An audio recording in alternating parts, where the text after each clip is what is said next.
जय जिनेन्द्र।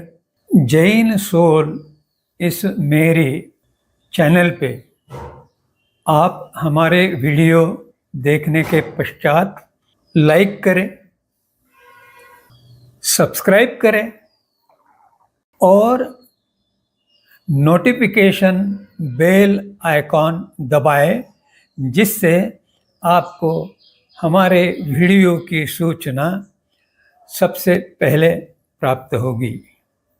और आप हमें हमारे वीडियो के नीचे दिए गए पेज पर भी फॉलो कर सकते हैं। जय जिनेन्द्र। वर्तमान काल, जिसे जैन दर्शन में अवसर्पिणी कालार्ध कहा गया है, उसके प्रथम तीर्थंकर भगवान ऋषभदेव ने प्रत्येक स्त्री पुरुष को विविध कलाओं का ज्ञान दिया। उसमें पुरुष के लिए 72 कलाएं और स्त्री के लिए 64 कलाओं का आगम में उल्लेख किया गया है। इसी 72 कलाओं को आधार बनाकर एक कवि ने लिखा, कला बहोत्तर जगत में जामे 3 सिरदार, एक जीविका दूजी ललित तीजी जीव उद्धार। उस कवि ने कहा है कि इन 72 कलाओं में 3 ऐसी कलाएं हैं जो प्रमुख है और जिनमें सब अन्य कलाओं का समावेश हो जाता है।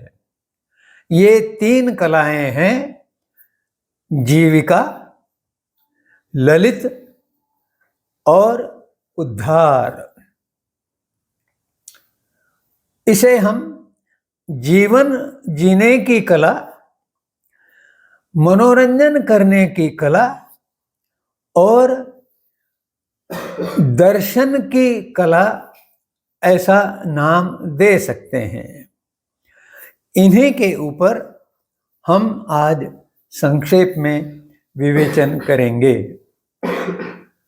पहली कला है जीवन कला, अर्थात प्रत्येक जीव को अपने जीवन जीने के लिए कुछ न कुछ कार्य करते रहना पड़ता है। मनुष्य को इसके लिए निसर्ग ने बहुत अधिक शक्ति दी है। उसमें विचार करने की शक्ति जो मन द्वारा होती है वह बहुत महत्वपूर्ण है, और इस कारण प्रत्येक मनुष्य अपनी मूलभूत आवश्यकताओं की पूर्ति करने के लिए जो कुछ करता है वे जीवन कलाएं हैं, जिससे उसकी जीविका चलती है, जिससे उसका जीवन यापन हो सकता है। और इसके लिए वह जो उद्यम करता है, उद्योग करता है, परिश्रम करता है, ऐसी कलाओं को जीवन कला कहा जाता है। जीवन कला में बहुत से विभिन्न प्रकार की कलाओं का समावेश है। जैसे कोई व्यवसाय करता है, डॉक्टर, इंजीनियर, उद्योगपति और वकील, इस प्रकार के जो लोग हैं इनका एक व्यवसाय होता है, और उस व्यवसाय के माध्यम से वे अपने जीवन जीने के लिए अर्थ का अर्जन करते हैं। कुछ लोग नौकरी करते हैं, उनमें जो कुशलता है उसका उपयोग करने के लिए वे पैसे लेते हैं और दूसरे को सेवा देते हैं। यह भी एक प्रकार से कला है।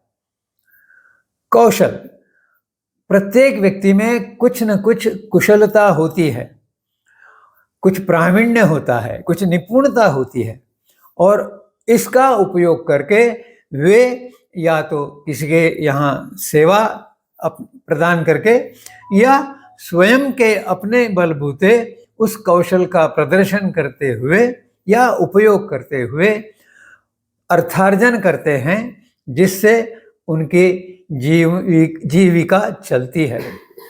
कुछ लोग कलाकार होते हैं, अभिनेता, गायक, चित्रकार, नृत्य करने वाले लोग आदि विभिन्न कलाओं के द्वारा वे व्यक्ति अर्थार्जन करते हैं, क्योंकि लोग उस कला को देख के प्रसन्न होते हैं और उसके एवज में कुछ पैसा उस कलाकार को देते हैं। ये विभिन्न प्रकार की जो व्यवस्थाएं हैं, कलाएं हैं, ये परस्पर सहयोग से एक दूसरे के जीवन को जीने के लिए सहायता करते हैं। इसलिए इनको परस्पर सहयोग के वर्ग में रखना चाहिए। हमने इसके पूर्व के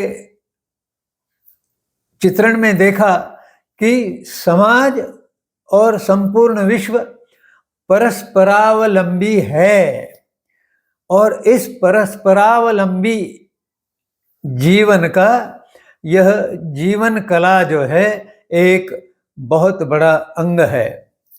और चूंकि हर जीव परस्पर अवलंबी है, इसलिए इन्हें इन कलाओं को, इन कुशलताओं को परस्पर पूरक कहा जा सकता है। यह वास्तविकता है। हर कोई कलाकार नहीं हो सकता, हर कोई सुतार नहीं हो सकता, हर कोई सुनार नहीं बन सकता, हर कोई कुंभकार नहीं हो सकता, और कुंभकार सब बन गए तो बाकी की चीजों का पूर्ति कैसे होगा। इसलिए यह विभिन्नता निसर्गता है और अनिवार्य है, और प्रत्येक व्यक्ति जन्म मरण चक्र में बद्ध है, इसलिए उसके जीवन में इन कलाओं का उपयोग है, और इसलिए इनको सहयोगी कला कहा जाता है। दूसरी कला है मनोरंजन कला, रंजन कला। श्रम परिहार करने के पश्चात या अपना कार्य करने के पश्चात प्रत्येक मनुष्य या स्त्री को थकान महसूस होती है, और इस थकान को मिटाने के लिए कुछ ऐसे हल्के पुल्के या प्रेक्षणीय या श्रवणीय इस प्रकार के अगर कोई कलात्मक प्रदर्शन हो तो वे उस श्रम को मिटाने में सहायक होते हैं। इस वर्ग में हास्य परिहास अर्थात विनोद, चित्रकला का प्रदर्शन, मूर्ति कलाओं का प्रदर्शन, कविता लेखन या गद्य लेखन, नाटक की प्रस्तुति, नृत्य का कार्यक्रम, वाद्यों का एक समारंभ, और वर्तमान में चित्रपट, आकाशवाणी, दूरदर्शन आदि जो विभिन्न माध्यम हैं, इनके द्वारा व्यक्ति मनोरंजन करता है और अपने थकान को मिटाता है।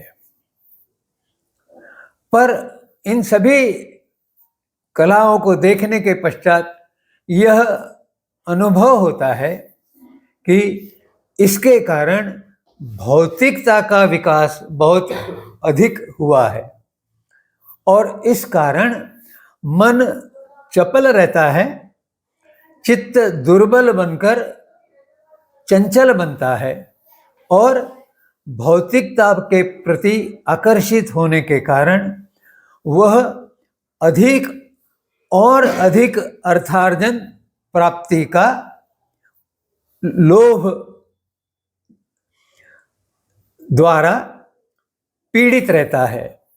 भगवान ने प्रत्येक व्यक्ति को सावधान किया है यह कहकर कि इच्छाहु आगास समा अनंतिया, कि इच्छाएं जो है वे आकाश के समान अनंत है और भौतिकता में केवल सुखाभास है, सुख का आभास है, सुख नहीं है।